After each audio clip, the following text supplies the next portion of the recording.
మా latest videos కోసం మా ఈ తెలుగు న్యూస్ ఛానల్ సబ్స్క్రైబ్ చేసి గంట సింబల్ యాక్టివేట్ చేసుకోండి. ప్రతి ఒక్కరూ తమ ఇంట్లో లక్ష్మీదేవి కొలువు ఉండాలని భావిస్తూ ఉంటారు. డబ్బుకు లోటుండకుండా చూడాలని ప్రార్థిస్తూ ఉంటారు. నిరంతరము తమ ఆర్థిక ఇబ్బందులు తొలగిపోవాలని కోరుకుంటూ ఉంటారు. లక్ష్మీదేవిని ప్రసన్నం చేసుకునేందుకు నానా పాటలు పడుతూ ఉంటారు. తమ ఇంట్లో ఐశ్వర్యం వెల్లివిరవాలని కలలు కంటూ ఉంటారు. ఇల్లును అత్యంత పవిత్రంగా ఉంచుకోవాలని చూస్తారు. ఎప్పుడూ శుభ్రంగా ఉండే ఇంట్లోనే లక్ష్మీదేవి స్థిర నివాసం ఏర్పాటు చేసుకుంటుందని విశ్వసిస్తూ ఉంటారు. ఇందులో భాగంగానే లక్ష్మీదేవి కటాక్షం కోసం అహర్నిశలు శ్రమిస్తూ ఉంటారు. లక్ష్మీదేవి అనుగ్రహం కలిగితే ఆ ఇంటిలో లోటు ఉండదు. డబ్బు ఎల్లప్పుడూ నిల్వ ఉంటుంది. స్వయంగా ఆ సిరుల తల్లి శ్రీ మహాలక్ష్మి తాను ఎక్కడుంటానో నిక్కచ్చిగా చెప్పింది. ముగ్గుళ్ళ లోగిళ్లలో స్థిరంగా ఉంటానని సెలవిచ్చింది. మంచి మనసులు ఉన్న చోట సదా కొలువై ఉంటానంది. పసిడి పంటల్లో ధాన్యలక్ష్మిగా, పాలనలో రాజ్యలక్ష్మిగా, లానలలో గృహలక్ష్మిగా, ఇంటింటా సంతానలక్ష్మిగా, ఊరంతా మహాలక్ష్మిగా శోభిల్లుతుంది శ్రావణ వరలక్ష్మి. సేద్యం ఆమెదే, స్వేదం ఆమెనే, వేదన ఆమె కోసమే, శోధన ఆమె కోసమే. లక్ష్మి అంటే శుభ లక్షణ, లక్షిత అని అర్థం ఉంది.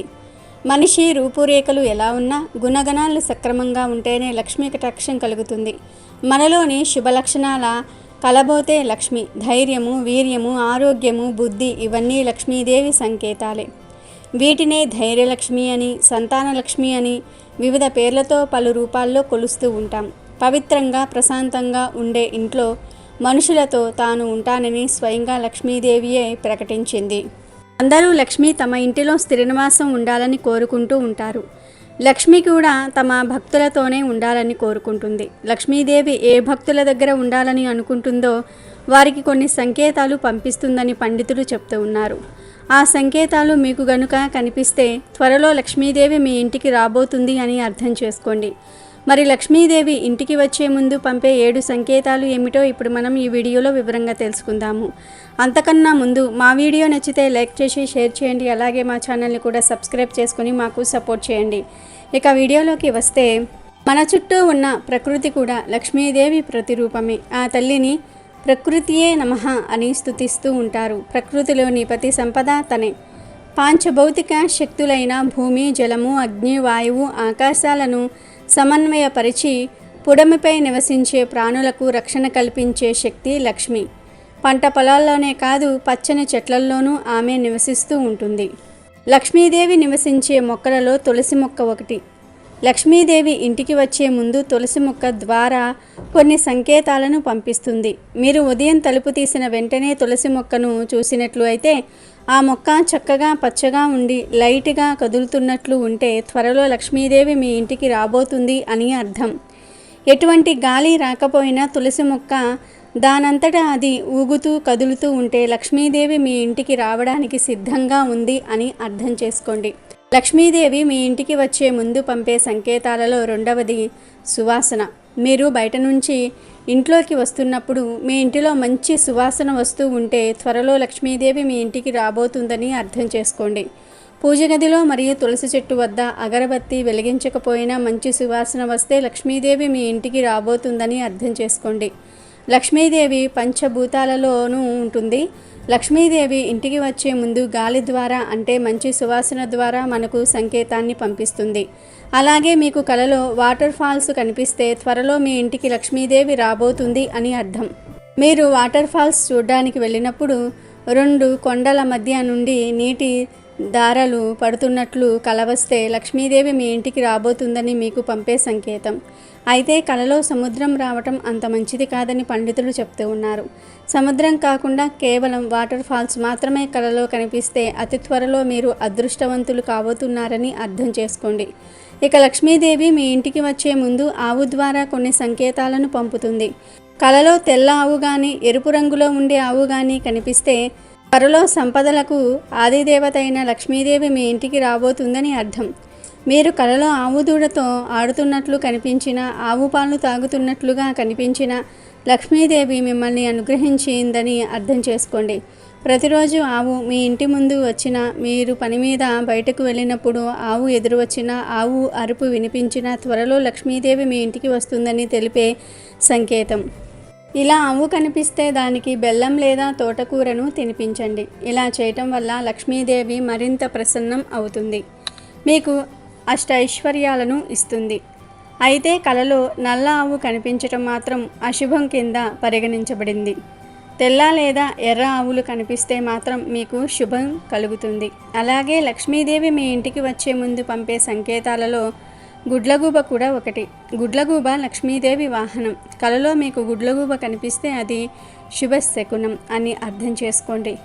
అలాగే గురు మరియు శుక్రవారాలలో గుడ్లగూబ కనిపించినా, దాని అరుపు వినిపించినా మీకు త్వరలో అదృష్టం పట్టబోతుందని అర్థం చేసుకోండి. మీకు కలలో గుడ్లగూబ కనిపిస్తే మీకు ఉన్న సమస్యలన్నీ కూడా తొలగిపోతాయని అర్థం చేసుకోండి. అలాగే లక్ష్మీదేవి మీ ఇంట్లోకి వచ్చే ముందు పాలు పొంగుతాయి. అకస్మాత్తుగా పాలు పొంగుతాయి. అయితే తరచుగా మీ ఇంట్లో పాలు పొంగితే మాత్రం అది అశుభం కిందే భావించాలి. అలాగే మీ ఇంటి పెరట్లో పిచ్చుకలు గూళ్ళు కట్టుకుంటే కూడా మంచిదే. ఇంటి లోపల పిచ్చుకలు గూళ్ళు కట్టుకుంటే మంచిది కాదు. ఇంటి ఆవరణలో పెరట్లో పిచ్చుకలు గూళ్ళు కట్టుకుంటే త్వరలో లక్ష్మీదేవి ఇంటికి రాబోతుందని అర్థం చేసుకోవాలి. ఇక చివరిగా లక్ష్మీదేవి మీ ఇంటికి వచ్చే ముందు పంపే సంకేతం ఏమిటి అంటే, మీకు కలలో చిన్న పిల్లలతో ఆడుకుంటున్నట్లుగా కనబడుతుంది. మీకు మీ కలలో చిన్న ఆడపిల్ల నిండుగా బొట్టు పెట్టుకొని గాజులు వేసుకొని మీ చుట్టూ తిరుగుతున్నట్లు కలవస్తే లక్ష్మీదేవి మిమ్మల్ని అనుగ్రహించిందని అర్థం చేసుకోండి. అమ్మవార్లు మనకు కలలో చిన్న పిల్లల రూపంలో దర్శనమిస్తారని పండితులు చెప్తూ ఉన్నారు. మీకు కలలో చిన్నపిల్లలు కనిపిస్తే లక్ష్మీదేవి మీ ఇంటికి రాబోతుందని సంకేతం. అలాగే మీరు ఒంటరిగా ఉన్నప్పుడు మీకు గజ్జల సౌండ్ వినిపించినా లక్ష్మీదేవి మీ ఇంటికి రాబోతుందని అర్థం చేసుకోండి. లక్ష్మీదేవి మీ ఇంటికి వచ్చే ముందు, అలాగే లక్ష్మీదేవి మీ ఇంట్లో ఉన్నా కూడా గజ్జల సౌండ్ వినిపిస్తుంది. అలాగే లక్ష్మీదేవి మీ ఇంటికి వచ్చిన, లక్ష్మీదేవి మీ ఇంట్లో ఉన్న గుగ్గిలం స్మెల్ వస్తుందని పండితులు చెప్తూ ఉన్నారు. లక్ష్మీదేవి మీ ఇంటికి వచ్చే ముందు తులసి చెట్టు ద్వారా, ఆవుల ద్వారా, గుడ్లగూబ ద్వారా మీకు సంకేతం పంపుతుంది. అలాగే కలల ద్వారా కూడా కొన్ని సంకేతాలను పంపుతుంది. ఆ సంకేతాలను గుర్తిస్తే లక్ష్మీదేవి మిమ్మల్ని అనుగ్రహించిందని అర్థం చేసుకోండి. లక్ష్మీదేవిని ఆకర్షితురాల్ని చేసుకోవడానికి మరికొన్ని పూజలు కూడా చేయాలి. ప్రతిరోజు లేదా ప్రతి శుక్రవారం లక్ష్మీదేవికి పాలను సమర్పించినట్లయితే లక్ష్మీదేవి మీ ఇంట్లో స్థిర నివాసం ఏర్పరచుకుంటుందని పండితులు చెప్తూ ఉన్నారు. వాస్తు ప్రకారం ఇంట్లో లక్ష్మీదేవి విగ్రహం ఉండటం శుభసూచకమని అంటారు. అయితే లక్ష్మీదేవి విగ్రహం ఇంట్లో ఉండటమే కాదు, దేవి విగ్రహ ప్రతిష్టాపన విషయంలోనూ వాస్తు నియమాలు తప్పక పాటించాలట. సరైన దిశలో అమ్మవారి విగ్రహం ఉంచాలట. అప్పుడే సకల సంపదలు సిద్ధించటంతో పాటు విశేష ప్రయోజనాలు ఉంటాయని వాస్తు నిపుణులు చెప్తూ ఉన్నారు. అలా కాదని ఎలాంటి నియమాలు పాటించకుండా లక్ష్మీదేవి విగ్రహాన్ని ప్రతిష్ఠిస్తే చాలా సమస్యలు ఎదుర్కోవలసి వస్తుందని హెచ్చరిస్తూ ఉన్నారు. ఇంతకీ వాస్తు ప్రకారం ఎలాంటి నియమాలు పాటించాలి? అమ్మవారి చిత్రపటం లేదా విగ్రహాన్ని పూజామందిరంలో ప్రతిష్ఠించాలి అనే విషయాలు ఇప్పుడు మనం చూద్దాం. అందరి ఇళ్లల్లోనూ లక్ష్మీదేవి, గణపతి విగ్రహాలు లేదా చిత్రపటాలు దాదాపుగా ఉంటాయి. అయితే వీటిని ప్రతిష్ఠించే విషయంలో చాలామంది కొన్ని పొరపాట్లు చేస్తూ ఉంటారు. దాంతో లక్ష్మీ కటాక్షం పొందటం అట్టుంచితే దరిద్రం వెంటాడుతుంది అంటున్నారు వాస్తు నిపుణులు. జ్యోతిష్య శాస్త్రం ప్రకారం మీరు లక్ష్మీదేవి విగ్రహాన్ని గణపతి విగ్రహంతో కలిపి ఎప్పుడూ ఉంచకూడదట. చాలామంది పండుగల వేళల్లో ఇద్దరు దేవతలను పక్కపక్కనే ఉంచి పూజిస్తారు. ఒకవేళ ఇద్దరిని ఏకకాలంలో పూజించాలంటే గణపతికి కుడివైపున మాత్రమే లక్ష్మీదేవి విగ్రహాన్ని ప్రతిష్ఠించాలంట. ఈ విషయం తెలియక చాలామంది వినాయకుడికి ఎడమవైపున అమ్మవారిని చిత్రపటాన్ని పెడుతూ ఉంటారు. వాస్తు ప్రకారంగా అది చాలా పెద్ద పొరపాటు అని నిపుణులు చెప్తూ ఉన్నారు.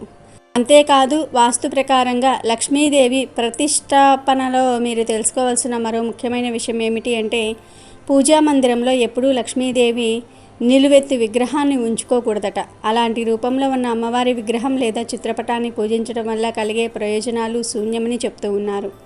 ఎందుకంటే నిల్చున్న లక్ష్మీదేవి చిత్రపటం ఆమె ప్రయాణాన్ని సూచిస్తుందట. అంటే ఇంటి సంపద బయటకు వెళ్ళిపోతుందని అంటూ ఉన్నారు.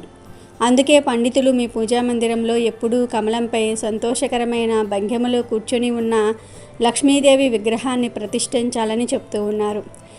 ఇక లక్ష్మీదేవిని ఇంట్లో పూజించేవారు తెలుసుకోవాల్సిన మరో విషయం, మీ పూజా మందిరంలో ఎప్పుడూ అమ్మవారి విగ్రహాన్ని నేరుగా నేలపై ఉంచవద్దు. అందుకోసం ప్రత్యేకంగా ఒక పీట లేదా ఇతర ఏదైనా దిమ్మె లాంటిది ఏర్పాటు చేయాలి. ఎందుకంటే నేలపై ఉంచినట్లయితే అది అమ్మవారిని అవమానపరిచినట్లుగా అవుతుంది. అలా పూజిస్తే మీకు శుభ ఫలితాలు కలక్కపోగా ప్రతికూల ప్రభావాలు చూపే అవకాశం ఉంటుందట. అలాగే ఇంట్లో ఎక్కువ లక్ష్మీదేవి చిత్రపటాలు లేదా విగ్రహాలు ఉండకుండా చూసుకోవాలని చెప్తూ ఉన్నారు పెద్దలు. ఇలా మీరు వాస్తు ప్రకారం పూజా మందిరంలో లక్ష్మీదేవిని ప్రతిష్ఠించి పూజిస్తే అమ్మవారి కరుణా కటాక్షం మీపై ఖచ్చితంగా ఉంటుందని వాస్తు నిపుణులు సూచిస్తూ ఉంటారు.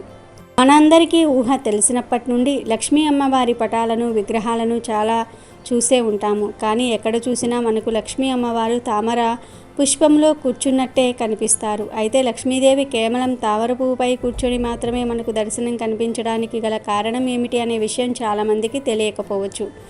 అయితే లక్ష్మీదేవి తామర పువ్వుపై కొలువై ఉండడానికి గల కారణం ఏమిటో ఇక్కడ తెలుసుకుందాము. సాధారణంగా తామర పువ్వు బురదలో నుంచి బయటకు వస్తుంది. కానీ తామర పువ్వుకు మాత్రం ఎటువంటి బురద అంటుకొని ఉండదు. అదేవిధంగా మన మనసులో కూడా ఎటువంటి కల్మషం లేకుండా ఇతరులు అనే మాటలు పట్టించుకోకుండా స్వచ్ఛమైన మనసుతో మెలగాలని తామర పువ్వు మనకు సూచిస్తుంది. మన మనసు ఎంతో అలజడిగా ఉన్నప్పుడు తామర పువ్వును చూస్తే మనసు ప్రశాంతంగా అనిపిస్తుంది.